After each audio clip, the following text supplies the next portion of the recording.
Great Expectations by Charles Dickens. Chapter 24. After 2 or 3 days, when I had established myself in my room and had gone backwards and forwards to London several times, and had ordered all I wanted of my tradesmen, Mr. Pocket and I had a long talk together. He knew more of my intended career than I knew myself, for he referred to his having been told by Mr. Jaggers that I was not designed for any profession, and that I should be well enough educated for my destiny if I could hold my own with the average of young men in prosperous circumstances. I acquiesced, of course, knowing nothing to the contrary. He advised my attending certain places in London, for the acquisition of such mere rudiments as I wanted, and my investing him with the functions of explainer and director of all my studies. He hoped that with intelligent assistance I should meet with little to discourage me, and should soon be able to dispense with any aid but his. Through his way of saying this, and much more to similar purpose, he placed himself on confidential terms with me in an admirable manner, and I may state at once that he was always so zealous and honourable in fulfilling his compact with me, that he made me zealous and honourable in fulfilling mine with him. If he had shown indifference as a master, I have no doubt I should have returned the compliment as a pupil. He gave me no such excuse, and each of us did the other justice. Nor did I ever regard him as having anything ludicrous about him, or anything but what was serious, honest, and good, in his tutor communication with me.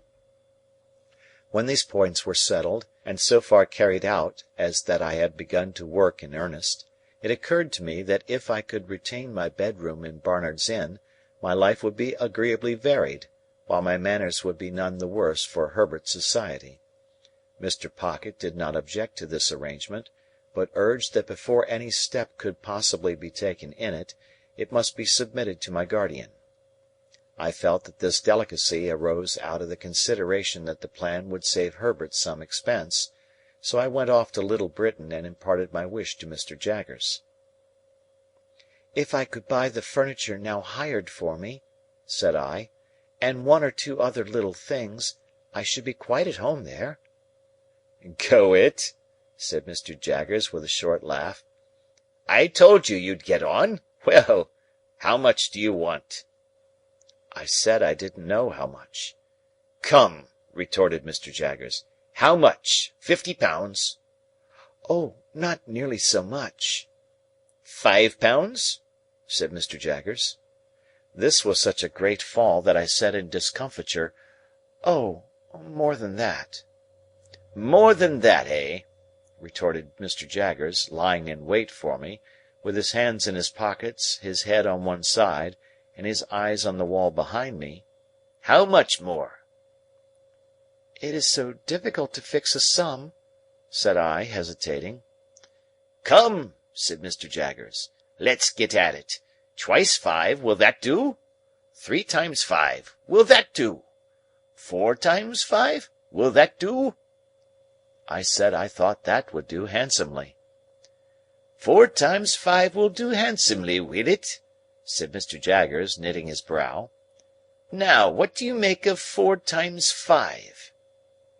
"What do I make of it?" "Ah!" said Mr. Jaggers, "how much?" "I suppose you make it £20," said I, smiling.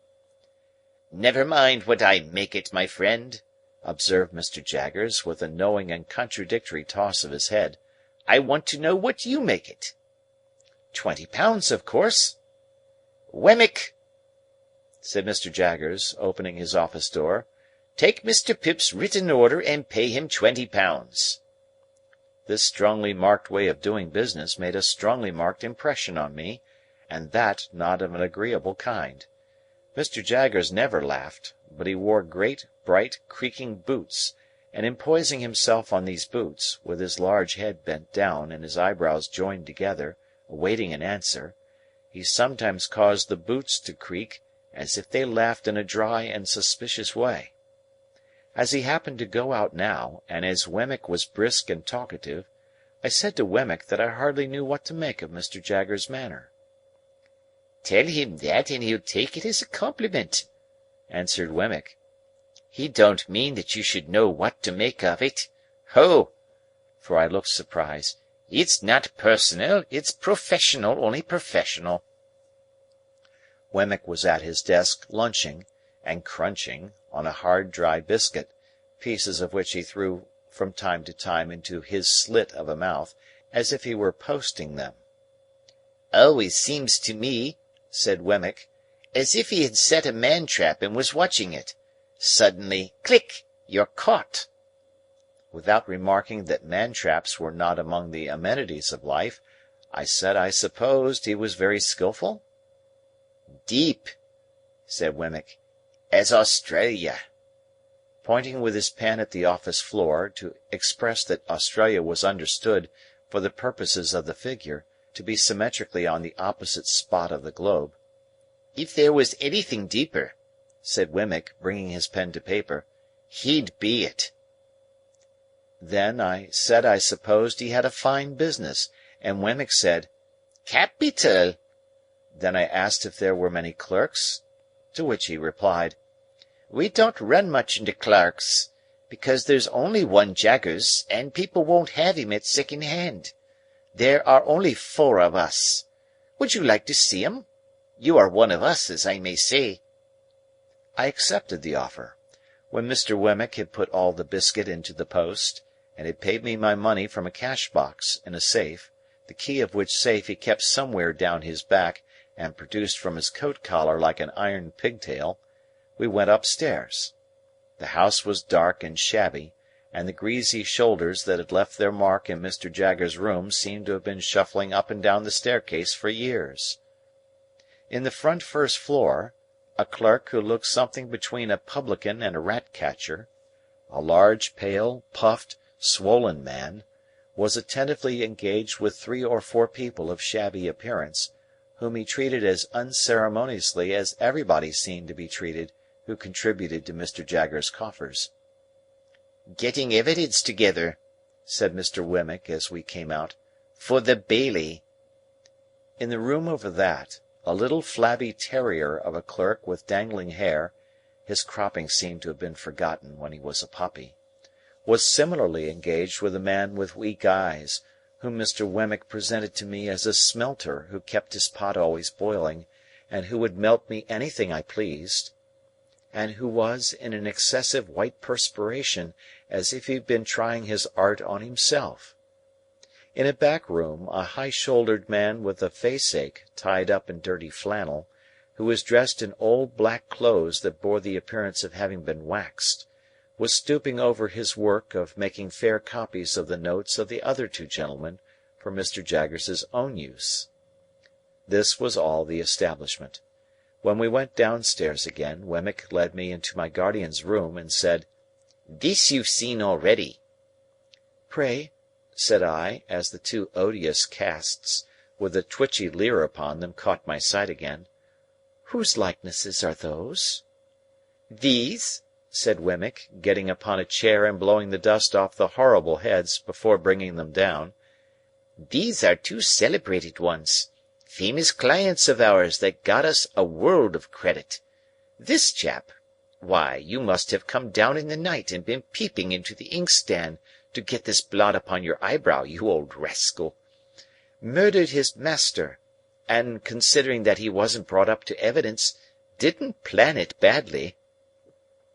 "Is it like him?" I asked, recoiling from the brute, as Wemmick spat upon his eyebrow and gave it a rub with his sleeve. "Like him?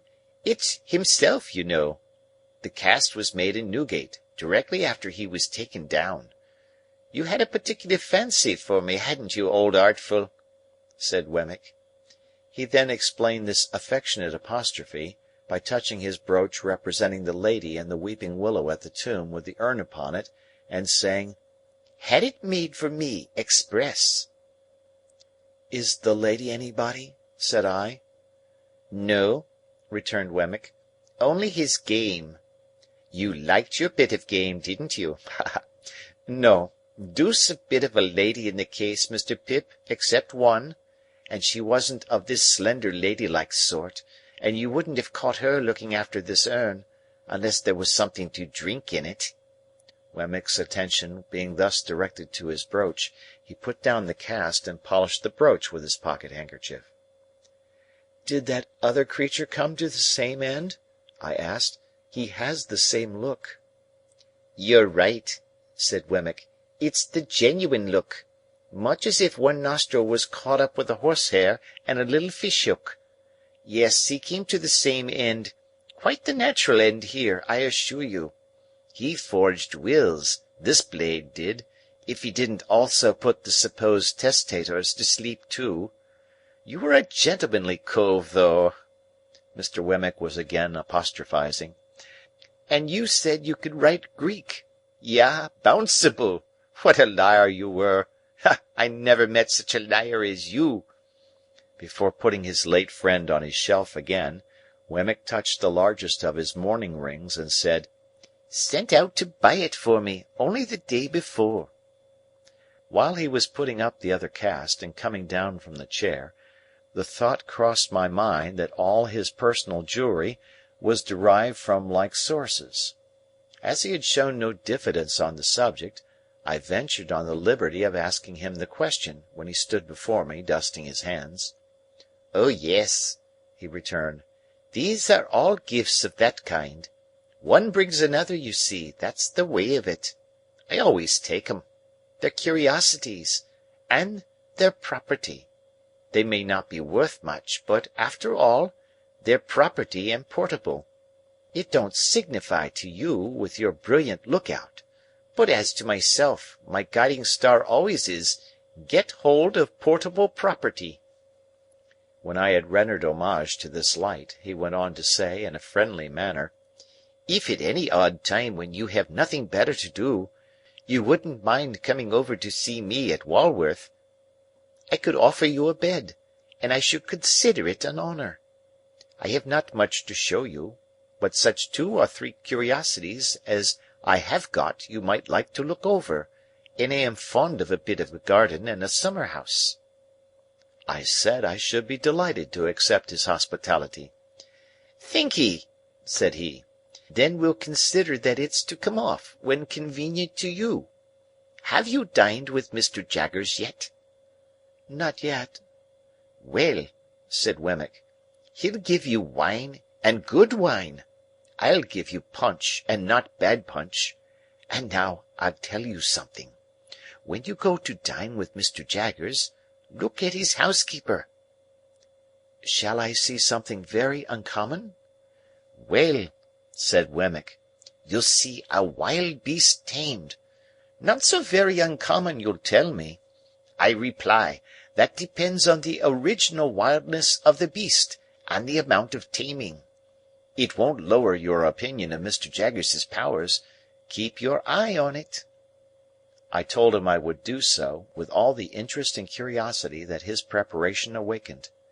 As I was taking my departure, he asked me if I would like to devote 5 minutes to seeing Mr. Jaggers at it. For several reasons, and not least because I didn't clearly know what Mr. Jaggers would be found to be at, I replied in the affirmative. We dived into the city, and came up in a crowded police court, where a blood relation, in the murderous sense, of the deceased, with a fanciful taste in brooches, was standing at the bar, uncomfortably chewing something, while my guardian had a woman under examination, or cross-examination, I don't know which, and was striking her, and the bench, and everybody present, with awe. If anybody, of whatsoever degree, said a word that he didn't approve of, he instantly required to have it taken down. If anybody wouldn't make an admission, he said, "I'll have it out of you." And if anybody made an admission, he said, "Now I have got you." The magistrate shivered under a single bite of his finger. Thieves and thief-takers hung in dread rapture on his words, and shrank when a hair of his eyebrows turned in their direction.